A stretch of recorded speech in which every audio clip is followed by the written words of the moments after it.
Би Монгол улсын их хурлын гишүүний бүрийн ихийг хүрээнд Монгол улсын ерөнхийлөгч Нэм Осрын учралд Монгол улсын их хурлын гишүүн болон улсын их хурлын ёс зүйн дэд хорооны дарга Б Хэрлэнгийн боловсролын зээлийн сангийн иргэн төлөлт хариуцлагын талаар ингээд асуулт хүргүүлсэн байгаа.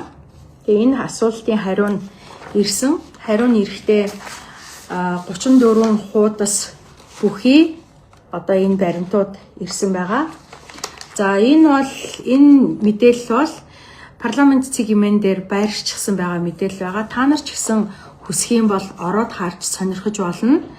За хамгийн гол нь улсын хурлын гишүүн ерөнхий сайдад асуулт одоо хүргүүлснээр энэ асуулт бол шууд нийтэд ил тод байршдаг буюу парламент цэгийн дээр байршд юм аа. За тэгэхээр энэ лайвыг яагаад хий гэж утсан бэхээр өнөө өглөө энэ байдлаар бол байр сууриа илэрхийлж хэвлэлийнхэнд мэдээлэл өгсөн. За харин энэний хариуд сошиал дээр над руу өс хонзон авч байна. Ганцхан хэрлэн гишүүний боловсролын зээлийн асуудлыг ярьж байна гэж байгаа нь одоо улсын хурлын ёс зүйн дэгийн дэд хороогоор өөрийг нь оруулах гэсэн учраас ингэж байгаа юм байна гэдэг юмнуудыг над руу троллуудаар шидэж байгаа учраас би энэ явдлыг зөвхөн хэвлэлээс үзээ зогсохгүй одоо миний энэ сошиал сүлжээг бас дагдаг хүмүүс ч гэсэн үнийг мэдээсэй гэж бодоод энэ лайвыг хийж байгаамаа. За тэгэхээр Монгол улсын миний хамгийн гол одоо хүндж байгаа юм болохоор одоо төрийн өндөр дээд албан тушаалд одоо харж байгаа эрхмүүд за ихэнх нь ялангуяа тэр дундаа эрх баригч намын одоо харьяалалд байсан холбоо сүлбэ болон улсын мэдээлэл боломжит ойр байсан хүмүүс дандаа энэ ойр давуу байдлаа ашиглан уг нь бол эн чинь ард түмний төлөө иргэд олон нийтийнхаа төлөө зориулах ёстой ийм зүйлийг дандаа хувьдаа завшсаар ирснийг би бүх цаг үед гишүүн болохоос ч өмнө би шүүмжилж байсан. Одоо гишүүн болчоод тогоон дотор нь орж ирэхээр энэ асуудлыг ярихгүй дуугүй болоод нүдэн болоо чихэн дүлий болчихно гэж байхгүй.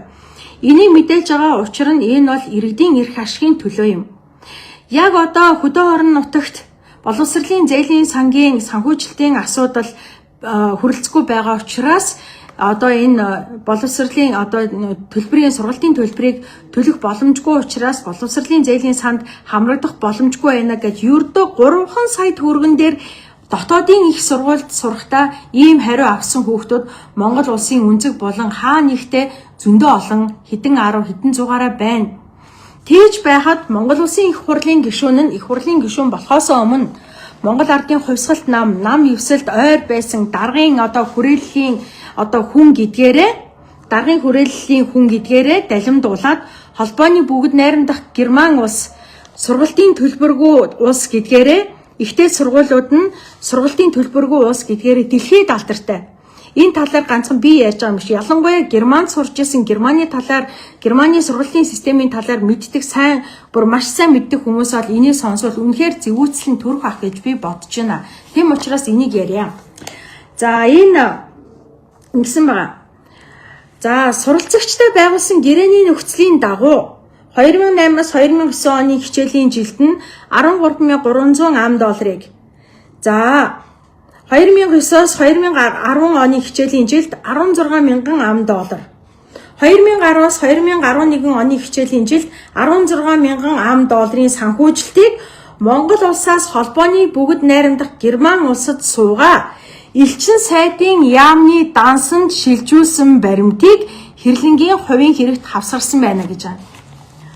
Та бүхэн яг одоо Потсдамын их сургуулийг бүр зүгээр наад захын чат GTP-гээс асуусан ч болно. Потсдамын их сургуулийн өөрсдийнх нь пэйж хуудас руу мэдээллийн хуудас руу ороод харсан ч болно. 2011 оныг дуустал лавтай холбооны бүгд найрамдах Герман улсын Потсдамын их сургууль бүх төрлийн одоо сургалтын хөтөлбөрүүдэд ямар ч сургалтын төлбөргүй байсан гэж.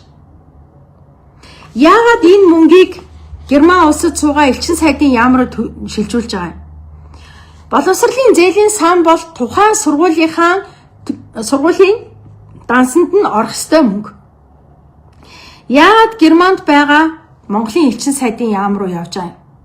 Яагаад гэвэл Монголын элчин сайдын яамыг нь тухайн үед одоо ерөнхийлөгч байсан 2008-9 онд хэн ерөнхийлөгч байсан? Сайн бодъё.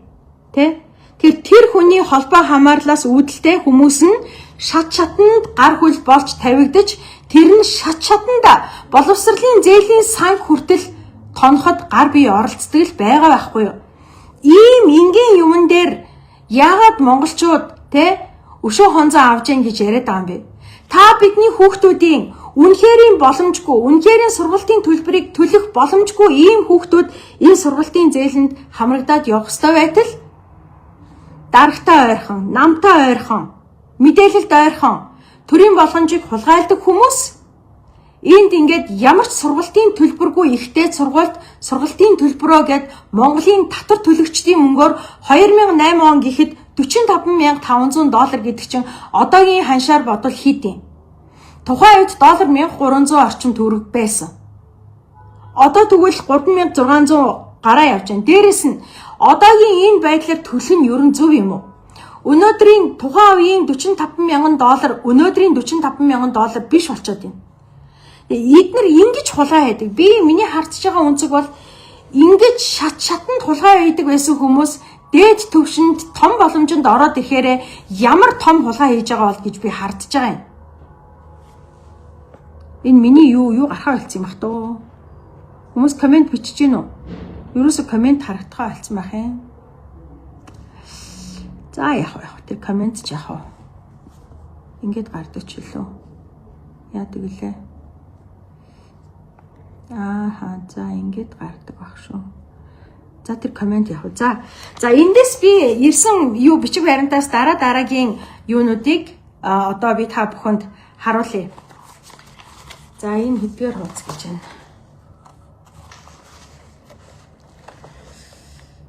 За энэ болохоор зэрэг Германы сургуулийнхан профессор Детер Вагнер гэдэг хүний одоо энэ юунд бичсэн хүрээнд ингэж байгаа аахгүй юу? Зөвхөн сургалтын тэтгэлгийн сунгуулахар гэж байна. Тэгсэн чи яасан гэсэн чи энэ хараа. Холбооны бүднэрт Герман улсын инвент болон даадын шугамар Потсдамын их сургуультай хамтарч хэрэгжүүлсэн гэж байгаа аахгүй юу? Потсдамын их сургуульд сурсан гэж байгаа аахгүй юу? Тэгсэн чи даад гэдэг нь юу юм бэ гэж судлаад үзсэн чинь даад гэдэг нь Германы татвар төлөгчдийн төлөгчдийн мөнгөөр бүрдсэн ийм даад гээд хөтөлбөр нь Монгол оюутнуудыг дэмжих ийм хөтөлбөр байгаа аахгүй юу?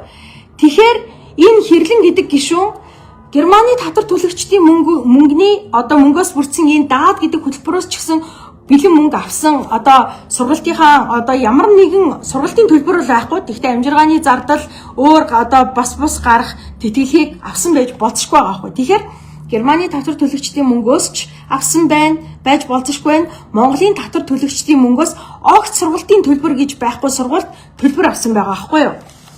За энэний дараагаар 2008 онд тухайн үеийн сургалтын төрийн сангийн Нансалмаа гэдэг хүнд өргөдөл гарахдаа 2008 онд эрхэм Нансалмаа та хэрлэн миний холбооны Герман улсын Потсдамын их сургуулийн докторантурт сурах хүсэлтийг дэмжин сургалтын төлбөрийг төрийн сангаас $48,000 зээл олгож судалгаа шинжилгээний ажилд тусалцаа үзүүлнэ гэсэн байна. Зээл гэсэн байгаа үстэй. Энд ингээд $48,000 гэсэн байгаа. За энэ ингээд 2008 оны 10 дугаар сар. Энийний дараагаар 2009 оны 10 дугаар сард ингэсэн байгаа. Эрхэм Нансалмаа та хэрлэн миний докторантурт суралцах сургалтын зээлийн хэмжээг ахиулж харж байна уу? Би худлаа хэрэг байгааз зээлийн хэмжээг ахиулж $16,000 болгож суралцах боломжийг нэмэгдүүлж судалгаа шинжилгээний ажил хүн тусалцаа үзүүлнэ гэсэн байна. Ерөөсөө ийм увайгүй. Төрд гараагүй байхдаа ийм увайгүй байсан. Төрд гарсан хойно юу хийж явж байгааг хинч мэдэхгүй. Та нар нэг л боловсралтай, нэг сайхан цэмбийсэн, гоё эмэгтэй гэл ингээл яриад идэг. Гэтэл хүний өмнө хичнээн сайхан дүр төрх гаргачаад нүдний цаана ийм бузар булаа юм гэж идэв. Одоо би бол хардж байна. За тэгээд дээрэс нь ийм байгаа юм.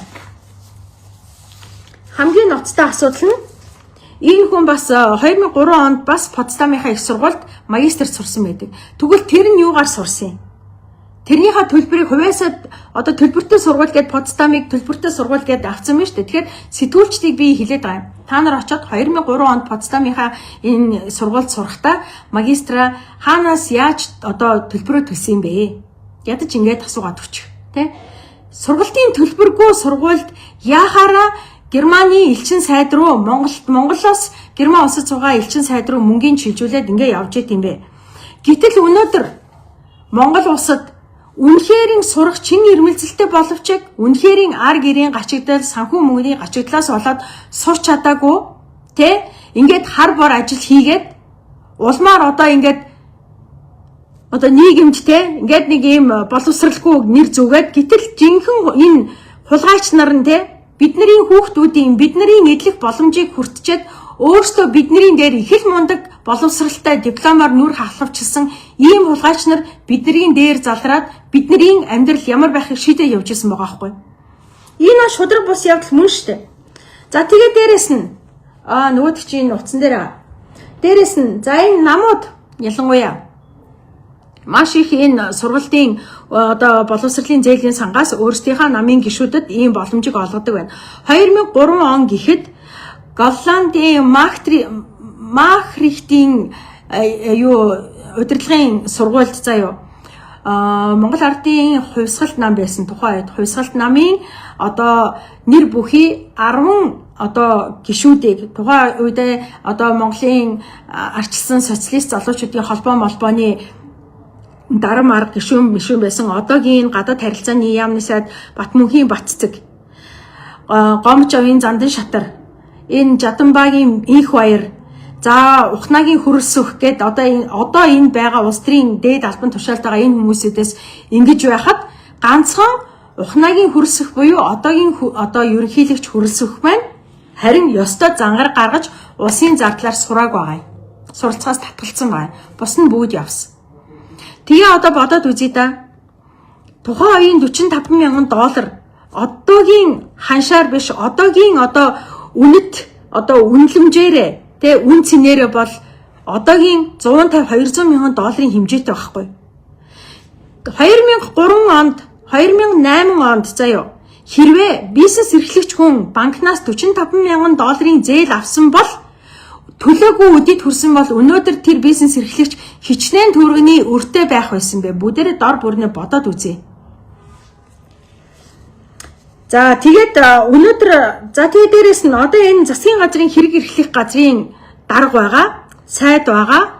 Энэ манай ерөнхий сайд хиний нэм осрын учрлын одоо энэ нөгөө биеэр хамгаалаад байгаа. Авилга албан тушаалын хэрэгт холбогдсон байгаа хүнийг өөрийн биеэр хамгаалаад бүрэн эрхийнхаа хүрээнд гэдэг зүйлээр халахвчлаад хамгаалаад танхимынхаа дээд судал залсан хүн нь гэхэд Америкийн нэгдсэн улсад сурсан гих атлаа тэр сургууль нь одоо байхгүй. It doesn't exist байхгүй. Тийм сургууль байхгүй.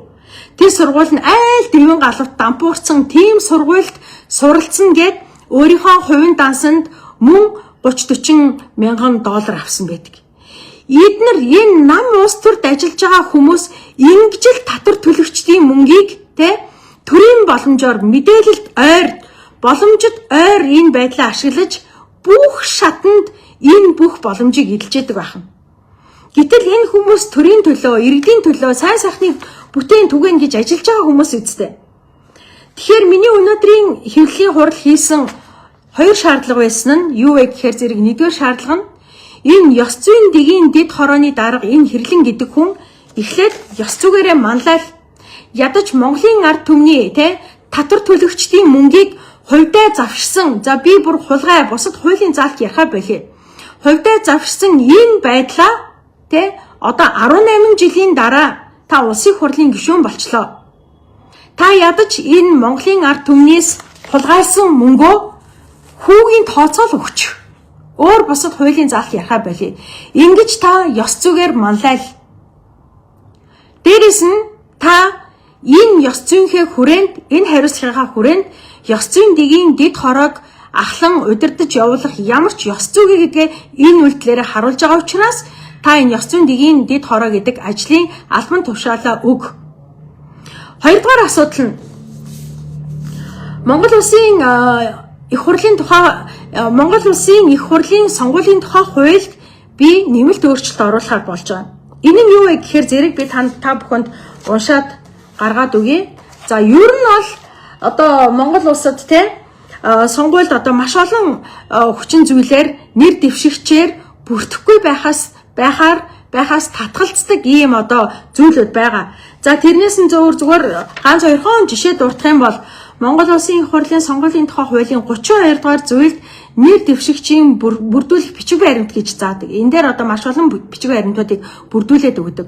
33 дугаар зүйлд нь болохоор нэр дэвшигчээр бүртгэхээс татгалзах үндслүүдийг заасан байдаг. Энд нь юу орсон байдаг вэ гэхээр ял эдэлж байгаа эсэх За мөн түнчлэн авилга албан тушаалын гэмт хэрэг үйлдсэн гин буруудад тооцож байсан эсэх гэдэг ийм маш олон төрлийн зүйлүүд байдаг. Тэгээ энэ дээр нь болохоор би өнөөдөр ямар энэ бол миний улсын хурлын гишүүний бүрэн эрхийн хүрээнд болчих зүйл учраас би дараагийн шатанд энэ яг одоогийн юу үүсэж байгаа нөхцөл байдалтай уялдуулаад Монгол Улсын их хурлын сонгуулийн тухай хуулийн 33 дугаар зүйлд нэмэлт өөрчлөлт оруулах юм. Тэр нь юу вэ гэхээр зэрэг төрөөс авсан зээл санхүүжилтийн хугацаа хэтэрсэн төрөөс авсан аливаа хөнгөлөлттэй зээл санхүүжилтийн хугацаа хэтэрсэн зээлийн үр төлбөртэй эсвэл зээлийг зориултын бусаар ашигласан тогтоогдсон бол нэр дэвшигчээр бүртгэхээс татгалзах гэдэг ийм хуулийн нэмэлт төсөл оруулъя гэдэг ийм шийдвэртэй байж байгаамаа. Ер нь бол манай монголчууд ялангуяа энэ троллууд нь над руу орж ирээд өшөө хонцонгаа авч өөрийг нь ёс зүйн хороогоор орууллаа гэд ёс зүйн хорооныхаа даргаыг ингэж ингээд байгаа. Уучлаарай. Ёс зүйн хорооны дарга эхлээд өөрөө нүднээс илдэж, далдаж ёс зүйтэй хүн байж гэмээн бусдын ёс зүйн үйлдэлийг шүүх, даргалах, удирдах ийм эрхтэй хүн байх ёстой. Энэ бол зарчмын асуудал. Өөрөө нүднээс далд бузар булаа хулгай зэлхий төмний боломжийг хулгайлчаад яаж нүдний ил бүдүүлэг гишүүний шүүх гээд байгаа юм. Тийм биз дээ. Тэр ийм байж болохгүй. Би ийм зүйл шаардлагуудыг тавьж байгаа. Дээрээс нь боловсролын яг энэ хуулийг улсын хурлын тухай сонгуулийн хуулинд өөрчлөлт оруулаад энийг би гишүүд ер нь энэ хэрлэн гишүүнээс ахуулаад Батцэг гишүүнээс ахуулаад инх баяр гишүүнээс ахуулаад энэ зээлээ төлөөгөө гүлтийгээд гүрийгээд байгаа. Эсвэл дахин эндээс авахаар өөрөө биш юмаа гэхэд өөрийн холбоо хамаарлын хүмүүстээ өгөхөр санагч байгаа хүмүүс байвал энийг эсэргүүцэх байх гэхээс биш бусдаар бол энийг эрүүл саруул ухаантай бүх гишүүд дэмжин гэдэгт итгэлтэй байна. Нөгөө талаар ер нь энэ төрийн дээд албан тушаалт боловсролын зээлийн сангаас сурсан ийм хүмүүсийг бас томилдгүй байх талаар энэ журамд нь өөрчлөлт оруулах мөн түнчлэн боловсролын зээлийн сангийн өөрөө зохицуултыг бас дахин харах хэрэгтэй болсон байна. Ер нь ингэж гадагшаа баахан ингээд хулгайн замаарч бай. За дээрэс нь боловсролын зээлийн сангаас 100 саяас дээш зээл аваад гадагшаа явсан хүмүүс эргэж бусаж ирж эх орондоо ажиллах эх орондоо ингээд тэр сурсан мэдснийг хэрэгжүүлэх явдал нь үнэхээр бага байгаа нь тогтоогдсон. Тэгэхээр нэгэнт гадаадад очиод гадаадад шингэж байгаа хүмүүс рүү энэ татвар төлөгчдийн мөнгийг урсахгүй байх нь зүйтэй юм байна. Хоёрдугаарт энэ гадаадад сурах тэр дундаа магистр докторантыг ерөөсөө энэ боловсролын зээлийн сангийн журмаас хасах хэрэгтэй юм байна. Та нэмэлтээр сурж альва нэгэн салбарыг гүн гүнзгий судалмаар байгаа бол тэр гадаадад сурмаар байгаа их сургуультай өөрөө шалгалтаа өгөөд тэр их сургуулийнхаа тэтгэлгийг авдаг байх ийм зүйл заалтаар солио. Монголтой хүүхдүүд наад захын дээд боловсрал эзэмшиж чадахгүй байхад Монголынхаа ихтэй сургуульд суралцах санхүү мөнгөний боломж хомс суралцах боломж нь нэгтгэл боловсролын зээлийн санд нь мөнгө байхгүй гэдэг зүйлээр суралцж чадахгүй болж байхад ийм Монголдо ирээд сурахгүй дээрэс нь хулгай хийдэг ийм нөхдүүдийг санхүүжүүлдэг татвар төлөгчдийн мөнгөөр санхүүжүүлдэг байдлыг үнэхээр халах цаг нь болжээ. Тэгэхээр 126 гишүүнтэй болсны нэгэн ач холбогдол нь тэ ингээд 76 гишүүд чимээгүй дор бүрнээ бие биедээ хуваалцаад тэ одоо чи яв, одоо би ингээ, одоо би авъя, одоо чи яв гэдэг байсан байдлыг ингэж таслан зогсоож байгаа юм байна гэж би харж байна. Тэгэхээр зэрэг яг энэ байдлыг дэмжиж байгаа маш олон гишүүд байгаа, дэмжиж байгаа гишүүдтэй бас баярлалаа. Тэгээ ард иргэд ч гэсэн зааж гараа иргэд ч гэсэн энэ байдлыг дэмжиж шударган ёсны одоо талд бат зогсох ёстой. Над руу өнөөдөр өшөө хонзон авж яана, өшөөгөө авж яана, хонзогдгийн байна гэж балаартаж комент бичихийн оронд өөрсдийн чинь хүүхдүүд өнөөдөр ямар нөхцөл байдалтай байгаа вэ? Өөрсдийн чинь хүүхдүүд энэ төрийн энэ сайхан боломжид хүрчдэг юм а гэхэд хүрч чадаагүй хүүхдүүдийн ирээдүй ямар болж байгаа вэ? Өнгөрсөн хугацаанд 2008-аас 2026 он хүртэл төлбөргүй сургуульд 45,000 долларыг аваад явж хахад төлбөртэй сургуулийнхаа боловсролын зээлийн сангийн тэтгэлгийг авч чадаагүй хүмүүс байвал хэрлэн мэтийн гишүүдээс алдагдсан боломжоо нэх. Энэ Монголын одоо ирээдүй болсон хүүхэд залуучуудын сурах боломжийг хулгайсан энэ хүмүүсээс алдагдсан боломжоо нэхмээр байна. Өөрсдийнхөө эрхийг мэднэ гэдэг нь эрхээ хамгаалахаас эхэлж байгаа юм. Төрийн дээдчүүлэн та нарын боломжийг хулгайлж хахад үг дуугүй дэмжээд эдгээр ингэж л байдгийн, эдгээр баяжж л байдгийн, угаасаа тэгдин гэж байгаа чинь бурууг өөгшүүлж байгаа хэрэг явдал юм а. Тэгээ ийм байдал донд нэг 10-аадхан гишүүн үннийг хэлээд энэ газар чинь илаашаа цэвэршчихгүй. Тийм учраас та нар бас ард талд нь хүч болж үнний талд, зарчмын талд, шударган ёсны талд бат зогсох ёстой шүү гэдгийг хэлэх гэсэн юм а. Ингээд энэ лайвыг дуусгая. Марцын юмнууд байгаа байлгүй? Гайгүй ах гэж бодож байна. За тэгээд одоо тэр энэ B2 энэ хулхны сургуульд сурсан мөнгөө ядаж төлмөр байна Батцэг сайдыг бас боловсролын зээлийн сангаас авсан гэд ингээд баримтууд нь байгаад байна. Өнөөдөр 2003 онд Жаданбагийн их баяр гэдэг сайд боловсролын зээлийн сангаас зээл авсныгаа 23 жилийн дараа саяхан өчигдөр уржигдэрхэн одоо яг тухайн үеийн одоо зээлж авсан мөнгөөрөө төллөө штэ. Ер нь бол энэ бол маш буруу. Одоо ер нь алданг тооцдог байх нийт хэдэн хүүхдийн суралцах боломжоос хулгайлсан алдагдсан боломжийг бас нэхэмжилдэг байх ёстой юм гэж би бодож байгаа. За тэгээд лайва дуусгая да. Ийм байна. Би ийм учиртай одоо мэдээлэл хийсэн. Харин над руу хэрлэн гишүүн хүртэл троллтэй юм байна. Троллууд нь над руу хонзогногч, хонзонгаа авч ийн ганцхан хэрлэн гиалаа гээд байгаа байхгүй юу? Тэгэн штэ. Троллуудын үгээр үндэслээд хурал зарладаг хүн зүгээр л наад захын ийм ёс суртахуунгүй үйлдэл гаргадаг байж троллууд битгий хэлтэй өөрийнхөө дураарч хурал зохион байгуулах ирэхгүй юм. Тийм учраас ёс зүйн дэд хорооныхоо ажлаас одоо ухамсартайгаар нэрээ татах хэрэгтэй байна гэсэн ийм одоо шаардлагыг төвшүүлж байгаамаа. За ингээд чихнээсээ дуслаа баяртай.